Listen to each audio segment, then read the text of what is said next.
जय श्री माता जी। एक बहुत पुराने सहजी भाई का प्रश्न था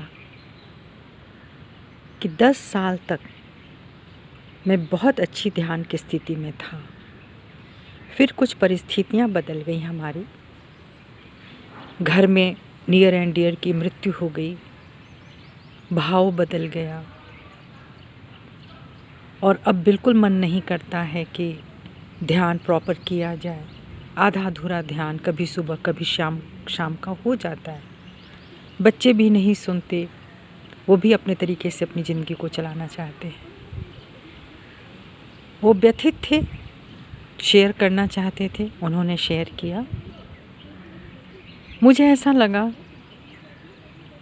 शायद इसे ही कहते हैं योग भ्रष्ट की स्थिति, लेकिन वो योग भ्रष्ट पूरी तरह से नहीं है। उन्हें पता है कि वो ध्यान नहीं कर रहे हैं, उन्हें बेचैनी है। ध्यान हमारी आत्मा की भूख को मिटाता है। जब हम आत्मा से दूर होने लगते हैं, अपनी परिस्थितियों से हारने लगते हैं, अपने प्रियजनों का बिछोह हमसे सहन नहीं होता, अपनों से एक्सपेक्टेशन बढ़ती रहती है और वो जब हमारे अगेंस्ट हो जाते हैं तो हमें भगवान का विश्वास उठने लगता है। लेकिन सच कहें तो उनके बिना कुछ है भी तो नहीं, कुछ भी नहीं। जो कुछ आज हमारा है, हमारे पास है, वो सब उनका ही दिया हुआ है। कैसे कह दूं कि उनकी आराधना छोड़ दें? ठीक है, मैं इतना तो जानती हूँ कि अब वो घंटी घड़ियाल से ऊपर हो जाता है मनुष्य, उस दीपक अगरबत्ती से भी ऊपर हो जाता है मनुष्य। कभी कभी लगता है कि हम दीपक नहीं जला रहे हैं रोज़ अपने घर में तो बहुत दोष आ गया। ऐसा कुछ नहीं है। अगर आपके भीतर आप स्वयं प्रज्वलित हो गए हैं तो बाहर का बहुत दीपक मैटर नहीं करता है। बट हमें जानना चाहिए कब दीपक है तो कब जल है, कब कुछ नहीं है। तो एक अवस्था मौन की भी होती है, एक अवस्था शिकायत की होती है। लेकिन जो सहयोगी हैं या जो आध्यात्मिक व्यक्ति हैं या जो भक्त लोग हैं, वो भगवान को दोषी नहीं मानेंगे। ये ज़रूर हम लोग सोचते हैं विषम परिस्थितियों में कि हमारे साथ ऐसा हो रहा है, शायद हम ही इसके विक्टिम हैं, हमारे साथ ही ऐसा हो रहा है। ऐसा नहीं है ना, संसार में सबके साथ कुछ ना कुछ घट रहा है और बहुत बुरा घट रहा है। जब हम उनको देखते हैं तो लगता है कि हम बहुत अच्छे हैं, अभी भी हम बहुत अच्छे हैं। इसलिए ईश्वर की कृपा को हम कभी भी नहीं भूलेंगे और उनसे भी मेरी यही प्रार्थना है, जो भी लोग ऐसे हैं जिनको तकलीफ़ें आनी शुरू हो गई हैं, देखिए ये भी एक क्लियरेंस है, हमारी लाइफ का क्लियरेंस, अपने शरीर के भीतर का क्लियरेंस तो हम लोग कर लेते हैं। और बहुत सारे रस्मों रिवाज, ये शादी विवाह, मृत्यु, संतान, नौकरी, ये सब कुछ जो हमारे जीवन में आता है, ये सब हमारे फिज़िकल एस्पेक्ट के लिए है, हम उसको जी लेते हैं।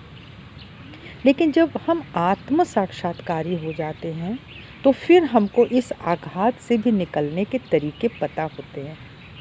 जब मान लिया है मैंने कि मैं एक आत्मा हूँ, मैंने ये शरीर धारण किया है और मेरा धर्म है कि मैं अपने दिए हुए जो मेरे समक्ष धर्म है मैं उनका पालन करूं जब तक मेरा जीवन है। अब जीवन रहते तो नष्ट नहीं करना है ना, अपने आप तो नष्ट करना नहीं है। वो जब होना होगा, इस शरीर को जाना होगा, वो चला जाएगा, पर रहते हुए हम इसको नष्ट नहीं कर सकते। इसलिए सबसे यही निवेदन है, अपने भीतर की शक्ति को पुनः जागृत करें और यही बार बार कहना है, मैं एक शुद्ध आत्मा हूँ और कोई भी किसी पर मेरा अधिकार नहीं है कि मैं उसको सिखाऊं तुम्हें ऐसा करना है, तुम्हें वैसा करना है। अगर एक बार रियलाइजेशन हो जाता है तो ये मेरा भी विश्वास है 3-3.5 साल के बाद ये पुनः उस व्यक्ति के अंदर आ जाता है।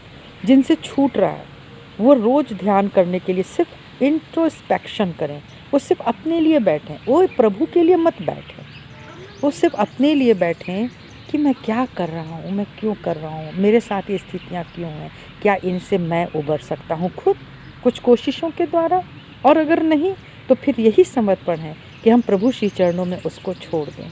अब ये हमसे तो नहीं हो सकता, प्रभु आप ही संभालें।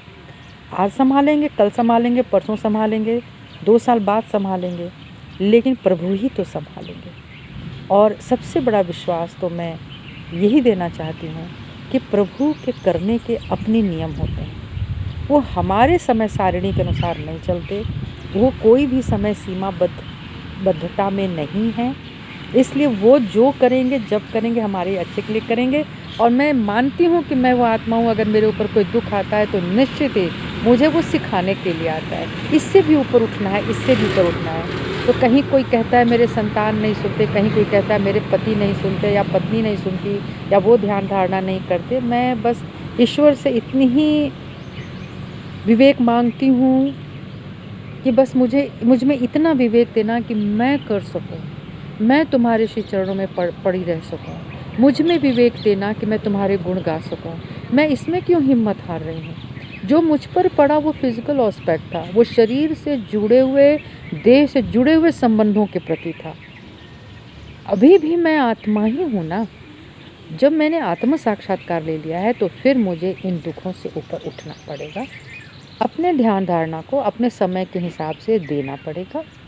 और सबसे बड़ी बात है कि कोई लय अगर टूट जाती है तो पुनः इंट्रोस्पेक्शन से ही जुड़ना है। ऐसा क्यों हुआ? ऐसा कितना बुरा होगा? ये बहुत सारी चीज़ें हैं जो मैं उस भाई से कहना चाहती हूँ, उन सभी व्यथित हृदयों से कहना चाहती हूँ कि आर्थिक स्थिति हो, सामाजिक स्थिति हो, चाहे जैसे भी संबंध हो, कृपा करके आत्मा बने रहें। कृपा करके। ना तो उन्हें पैसे की समझ है, ना उन्हें किसी रिश्तेदारी की समझ है। वो अपना जीवन काल पूरा करने के लिए आए हैं, पूरा करके चले जाएंगे। जो क्षमता हमारे भीतर आई है वह इस शरीर में पैदा करनी है, बारंबार विकसित करना है कि हम प्रभु के यंत्र बन सकें, हम वो काम कर सकें। अल्टीमेट तो यही है, करना तो हमें वही है। इसलिए संबंधों की पीड़ाओं को छोड़ दें। जो गुजर गए हैं उनके प्रेम को याद करें।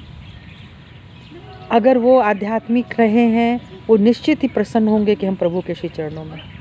और अभी भी आप उनको कह सकते हैं कि आप शांत हो जाइए क्योंकि मैं शांत हूँ।